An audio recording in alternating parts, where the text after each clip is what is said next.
সিপিএমের রাজ্য কমিটির বৈঠক অনুষ্ঠিত হয় এবং সেই বৈঠক থেকে বেশ কয়েকটি সিদ্ধান্ত হয়েছে। সিদ্ধান্তের মধ্যে অন্যতম হচ্ছে আগামী জানুয়ারি মাসে সিপিআইএম রাজ্য সম্মেলন করবে।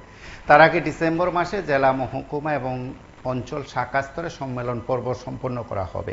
সমসাময়িক বেশ কয়েকটি বিষয় নিয়ে আলোচনা হবে। তার পাশাপাশি লোকসভা নির্বাচন এবং ত্রিস্তর পঞ্চায়েত নির্বাচনের প্রেক্ষিতেও এবারে রাজ্য কমিটির বৈঠকে আলোচনা হয়। সেই বৈঠক থেকে বেশ কয়েকটি বিষয় সেখানে আলোকপাত করা হয়েছে। এবারের লোকসভা নির্বাচনে ফলাফলের নিরিখে রাজ্যের প্রেক্ষিতে যে কথাগুলো সিপিআই মানুষের কাছে পৌঁছে দেওয়ার চেষ্টা করেছেন, মানুষের কাছে তুলে ধরার চেষ্টা করেছেন, মানুষের সমস্যা, রাজ্যের প্রেক্ষিত এবং সিপিআইএমের অভিযোগ মূলে বিভিন্ন জায়গায় দুর্নীতি সহ নানা বিষয়গুলো নিয়ে তারা যখন মানুষের কাছে জনমত তৈরি করার জন্য পৌঁছে গেছেন, সেদিক থেকে ভোটের প্রতিফলন বাস্তবমুখী নয়। তার পাশাপাশি সাধারণ মানুষ বিভিন্ন সময় তাদের সমস্যা নিয়ে আন্দোলন করছেন, তাদের সমস্যা নিয়ে রাস্তা রুখু করছেন, তাদের সমস্যাগুলো তুলে ধরার জন্য বিভিন্ন জায়গায় ঘেরাও কর্মসূচি করছেন ইত্যাদির ক্ষেত্রে যে জনবিক্ষোভ, তাকে কাজে লাগিয়ে ফলাফলকে অনুকূলে আনার ক্ষেত্রে সিপিআইএম কতটা সফল হয়েছে এবারের রাজ্য কমিটির বৈঠকে তাও আলোচনা হয়। বৈঠক শেষে কিছু কথা, কিছু বিশেষ দিক এবং অবশ্যই পার্টির আগামী লক্ষ্য পরিকল্পনা ইত্যাদি বিষয় নিয়ে বিশেষ সাক্ষাৎকারে কথা বলেন সিপিআইএম রাজ্য সম্পাদক জিতেন্দ্র চৌধুরী। আমরা সেই সাক্ষাতের অংশ বিশেষ একটু শুনি। সম্মেলনের বছর গত 2022 ইংরেজিতে আমাদের 23তম পার্টি কংগ্রেস হয়েছিল এপ্রিলে কেরালার কন্নুরে। তো সেই হিসাবে এবার 3 বছর পূর্তি হচ্ছে এবং আগামী 2025 ইংরাজির এপ্রিলের মাঝামাঝিতে আমাদের 24তম পার্টি কংগ্রেস বা পার্টির মহাসম্মেলন হবে। তার আগে সারা দেশেই আমাদের সমস্ত স্তরে ব্রাঞ্চ, লোকাল, কোথাও এরিয়া কমিটি, কোথাও মহকুমা, জেলা, যেমন আমাদের রাজ্যে ব্রাঞ্চ, লোকাল, তারপরে মহকুমা, জেলা প্রায় 4000টি আমাদের ব্রাঞ্চ আছে, 300-এর উপরে আমাদের লোকাল কমিটি, তারপরে 24টা পার্টির মহকুমা কমিটি, 8টা জেলা রাজ্য কমিটি। তো আমাদের এই মিটিংয়ে ঠিক হয়েছে সেপ্টেম্বরের 1 তারিখ থেকে আমাদের ব্রাঞ্চ সম্মেলন শুরু হবে। পুজোর আগে শেষ করার লক্ষ্যমাত্রা নেওয়া হয়েছে। তারপর পুজোতে দুর্গাপূজা, লক্ষ্মী পূজা, কালী পূজা কদিন একটু স্থগিত থাকবে। তারপরেই যে লোকাল কমিটি, মহকুমা কমিটি এবং জেলা কমিটি হবে ডিসেম্বরের মধ্যে। আর জানুয়ারি মাসের শেষ দিকে আমাদের রাজ্য সম্মেলন হবে। তারপরেই তো মহাসম্মেলন বা পার্টি কংগ্রেস এপ্রিলে। এভাবেই আমাদের নির্ঘণ্ট ঠিক হয়েছে মোটামুটি ভাবে। অবশ্যই আমাদের পার্টি, আমরা দেশের রাজনীতি, সেই জায়গাতে 23তম পার্টি কংগ্রেসে যে পলিটিক্যাল ট্যাকটিক্যাল লাইন অর্থাৎ রাজনৈতিক রণকৌশল গৃহীত হয়েছিল তার পর্যালোচনা হবে, মূল্যায়ন হবে।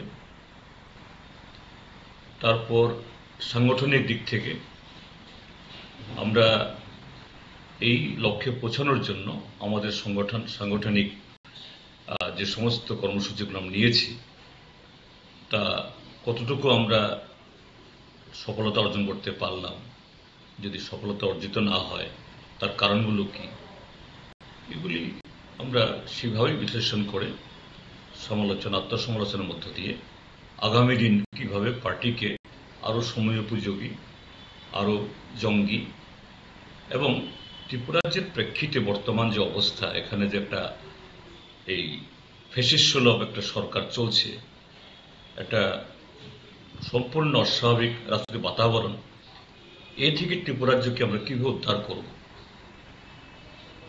আমরা আমাদের সম্মেলনগুলোতে ব্রাঞ্চ থেকে রাজ্য অবধি যা জাতীয় ইস্যুর বাইরে এই ইস্যুগুলি প্রাধান্য পাবে।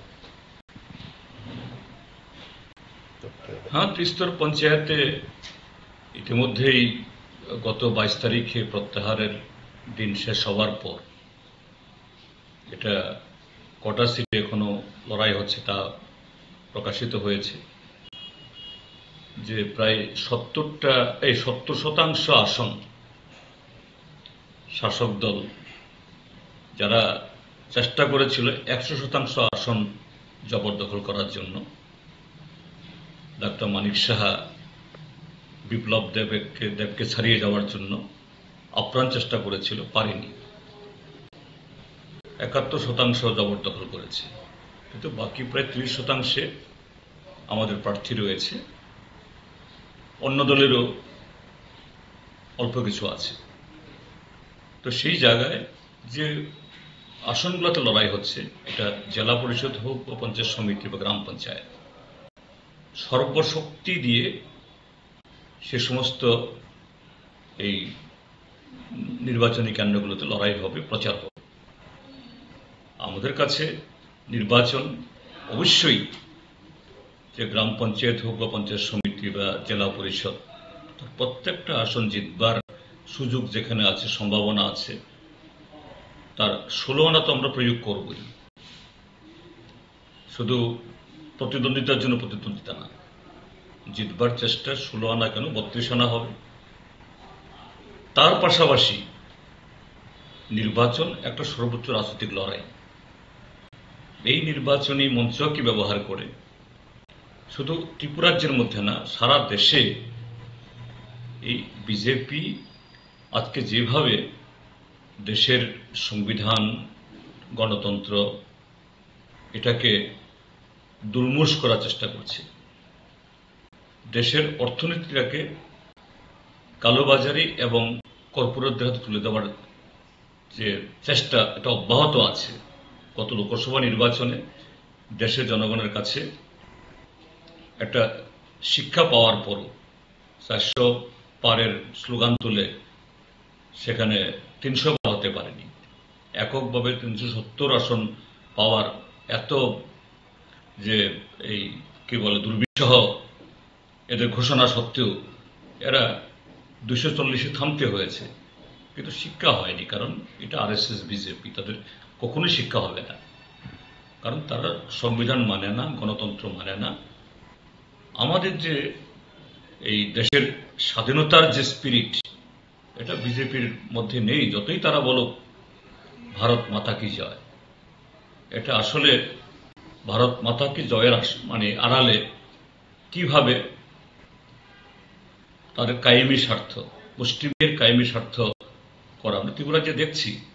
ত্রিপুরাজ্যের প্রায় প্রতিটি দপ্তর দুর্নীতি প্রায় ক্যান্সারের মতো গ্রাস করছে, এবং এতে ত্রিপুরাজ্যের 40 লক্ষ মানুষ, বিশেষ করে যুব সমাজ, এই ক্যান্সারের ভাইরাসে আক্রান্ত। আজকে ড্রাগ, নেশা, পাচার, এই সিন্ডিকেট ইত্যাদির মধ্য দিয়ে এটা।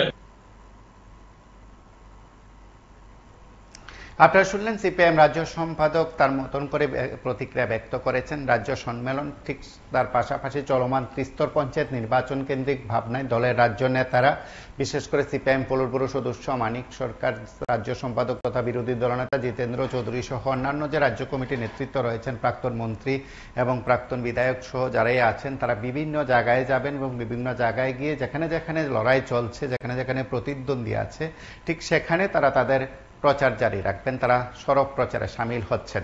সেদিক থেকে এবারে রাজ্য কমিটির বৈঠক রাজনৈতিক প্রেক্ষাপটেও খুব গুরুত্বপূর্ণ, রাজনৈতিক দৃষ্টিভঙ্গি থেকেও খুব গুরুত্বপূর্ণ, এবং কয়েকটি বিষয় সেখানে এবারে রাজ্য সম্মেলনে যথেষ্ট গুরুত্ব দিয়ে দেখা হচ্ছে। এবং আপনারা প্রত্যেকেই জানেন যে ত্রিস্তর পঞ্চায়েত নির্বাচন কেন্দ্রিক ভাবনায় যেমন প্রচার চলছিল, ঠিক তার পাশাপাশি এবারের লোকসভা নির্বাচন রামনগর আসনের উপনির্বাচনের ফলাফলের মূল্যায়নও সিপিএম করেছে। আমরা আজ যে প্রতিক্রিয়া সিপিএম রাজ্য সম্পাদক রেখেছেন তার আরো একটা অংশ শুনি। সংবিধান মানে না, গণতন্ত্র মানে না। আমাদের যে এই দেশের স্বাধীনতার যে স্পিরিট, এটা বিজেপির মধ্যে নেই। যতই তারা বলো ভারত মাতা কি জয়, এটা আসলে ভারত মাতা কি জয়ের মানে আড়ালে কিভাবে তাদের কায়েমি স্বার্থ, মুষ্টিমেয়ের কায়েমি স্বার্থ করা আমরা ত্রিপুরাজ্যে দেখছি। ত্রিপুরাজ্যের প্রায় প্রতিটি দপ্তর দুর্নীতি প্রায় ক্যান্সারের মতো গ্রাস করছে, এবং এতে ত্রিপুরাজ্যের 40 লক্ষ মানুষ, বিশেষ করে যুব সমাজ, এই ক্যান্সারের ভাইরাসে আক্রান্ত আজকে ড্রাগ, নেশা, পাচার, এই সিন্ডিকেট ইত্যাদির মধ্য দিয়ে এটা তারই প্রতিফলন। কাজে সেই জায়গায় দাঁড়িয়ে এই নির্বাচনের মঞ্চটা আমরা এটাকে ব্যবহার করব সার্বিকভাবে, শুধু ভোটে জেতার জন্য না, সেই চেষ্টা তো হবেই। তার পাশাপাশি আরএসএস বিজেপির এই সর্বনাশা রাজনীতির বিরুদ্ধে প্রত্যেকটা নাগরিককে, দেশপ্রেমিক জনগণকে তাদের সতর্ক করার জন্য, সচেতন করার জন্য আগামী কটা দিন যে এই প্রচারের দিন আছে, আমরা এই আমাদের পরপর দুজন কমরেড, দুজন সাথী প্রয়াত হওয়ার কারণে আমরা আটকে গেছি, অথবা আমরা এতদিনই বেরিয়ে পড়তাম। তো কাল পরশু থেকে আমরা সর্বত্র বেরিয়ে যাব এবং মফস্বল তো জেলাগুলিতে প্রচার চলছে, রাজ্য থেকেও আমরা বেরিয়ে পড়ব। আপনারা শুনলেন, সেখানে কি লক্ষ্য উদ্দেশ্যকে সামনে রেখে সিপিআইএম রাজ্য সম্পাদক জিতেন্দ্র চৌধুরী প্রতিক্রিয়া ব্যক্ত করেছেন।